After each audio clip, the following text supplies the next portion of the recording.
Assalamualaikum warahmatullahi wabarakatuh. Selamat malam, salam sejahtera untuk kita semua. Ibu, Bapak, saudara-saudara sebangsa setanah air yang sangat saya cintai. Persoalan terbesar bangsa kita hari ini, republik kita hari ini adalah ketimpangan, ketidaksetaraan, ketidakadilan. Ketimpangan antara Jakarta dan luar Jakarta, Jawa, luar Jawa, kaya, miskin, desa, kota, pendidikan umum, pendidikan agama, pendidikan kejuruan, dan pendidikan teknis. Ini semua adalah ketimpangan yang hari ini menjadi fenomena membahayakan bagi republik ini. Bahkan di bidang perekonomian, segelintir orang menguasai sebagian besar perekonomian kita.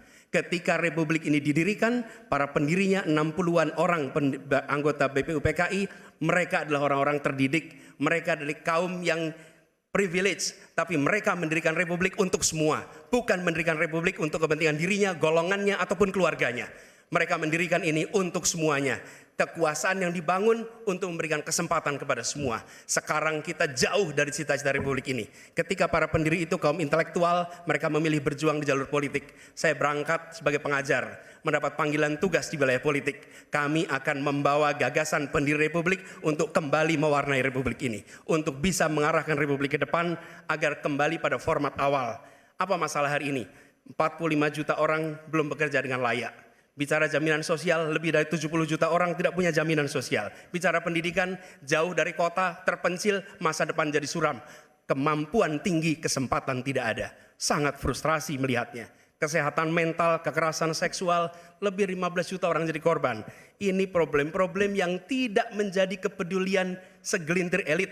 Ini adalah kepedulian rakyat kebanyakan. Karena itu dalam perjalanan kami 1 tahun, kami menemukan jutaan rakyat yang berbondong-bondong menginginkan perubahan.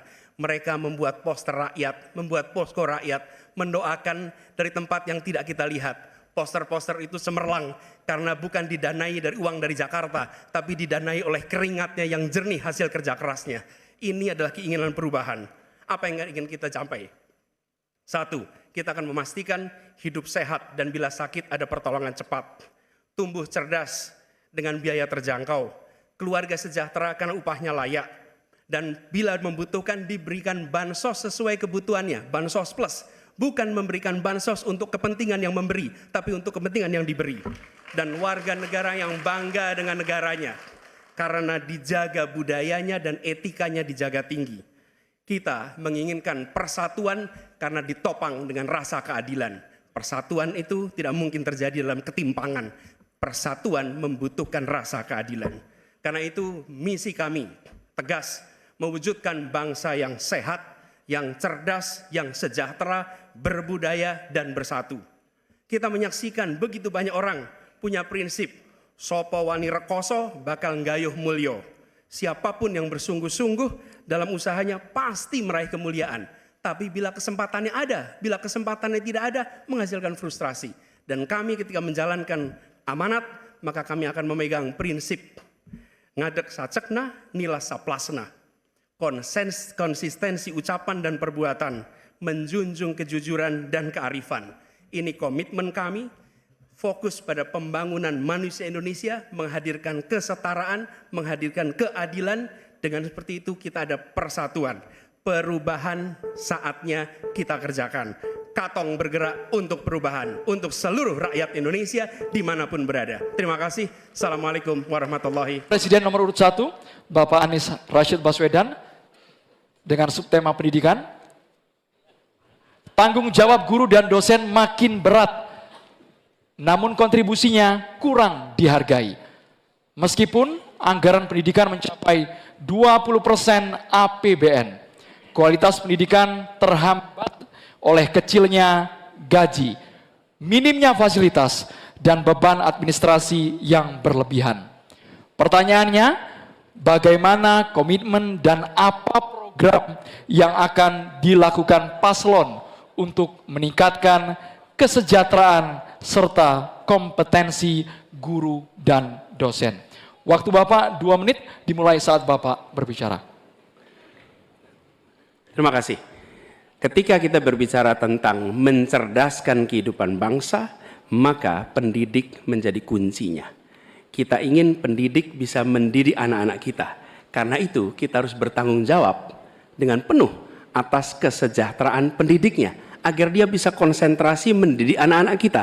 Prinsip itu harus dipegang oleh seluruh penanggung jawab kebijakan di seluruh Indonesia. Kalau kita punya pegangan itu, maka terjemahannya mudah. Terjemahannya adalah pertanyaan, apakah tenaga pendidikan, pendidik di tempat Anda bertanggung jawab sudah mendapatkan penghasilan yang adil, penghasilan yang setara. Jadi masalah-masalah yang kita miliki sekarang, misalnya ada puluhan ribu guru honorer belum diangkat jadi guru P3K, ada 1,6 juta guru belum tersertifikasi, lalu beban administrasi, itu semua bisa diselesaikan dengan prinsip tadi, bahwa kita harus bertanggung jawab atas kesejahteraan pendidiknya.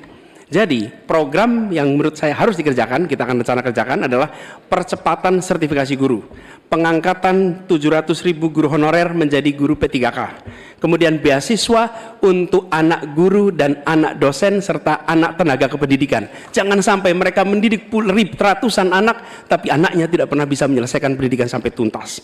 Kemudian penghargaan dan tunjangan bagi dosen dan peneliti yang berbasis pada kinerja. Dan yang tidak kalah penting adalah mengurangi beban administrasi. Dosen beban administrasinya luar biasa besar. Dosen itu mengajar, meneliti, melalui pengabdian masyarakat, tapi jangan diberikan beban administrasi yang terlalu besar.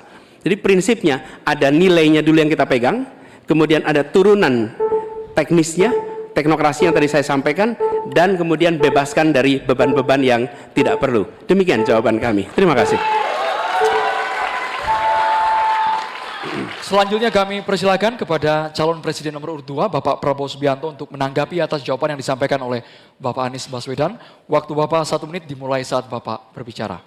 Secara garis besar, ya, secara objektif, saya menilai jawaban-jawaban Pak Anies baik, bagus, relevan. Saya banyak setuju dengan jawaban tersebut. Mungkin maklum beliau mantan Menteri Pendidikan, begitu. Siap, Bapak. Tapi enggak, saya sangat sependapat. Saya mau nambahkan bahwa kita harus mengaudit, mengkaji sekarang sistem kita ini baik atau tidak. Karena banyak sekali kebocoran-kebocoran dalam alokasi dana yang diturunkan sampai ke tingkat kabupaten dan sebagainya. Ini menyangkut memang masalah mental dan budaya banyak pejabat-pejabat kita. Jadi kita harus koreksi diri, kita harus audit, dan di mana masalah sistemik yang kurang baik harus kita perbaiki. Kita harus berani memperbaiki sistem yang kurang baik. Terima kasih. Masih ada waktu Bapak? Selanjutnya kami berikan kesempatan kepada calon presiden nomor urut 3, Bapak Ganjar Pranowo, untuk menanggapi atas jawaban yang disampaikan oleh Bapak Anies Baswedan. Waktu Bapak 1 menit dimulai saat Bapak berbicara. Kalau pendidikan mau maju, maka fasilitas mesti diberikan. Negara harus hadir dan makin inklusi. Nah, ketika kita bicara pada pendidiknya atau gurunya, saya mau bercerita pengalaman saja. Ketika guru SMA, SMK, SLB diberikan pada provinsi, maka pada saat itu yang saya tanya pertama adalah, berapa gajimu? 300.000, Pak. Sungguh tidak adil pemerintah ini. Maka pada saat itu saya sampaikan, kasih gaji sesuai UMP yang ada di Jawa Tengah, UMK yang ada di Jawa Tengah, tambah 10%. Baru kemudian kita dorong proses sertifikasi dan peningkatan kapasitas. Kami punya aplikasi namanya Bolpen. Ini bimbingan teknis online dan pendampingan untuk memberikan bantuan kepada guru memanfaatkan teknologi untuk memberikan pengajaran yang bermutu. Maka ketika praktek baik ini bisa kita lakukan, maka guru akan bisa bekerja dengan baik dan dia mesti dibebaskan dari persoalan administrasi yang menjerat.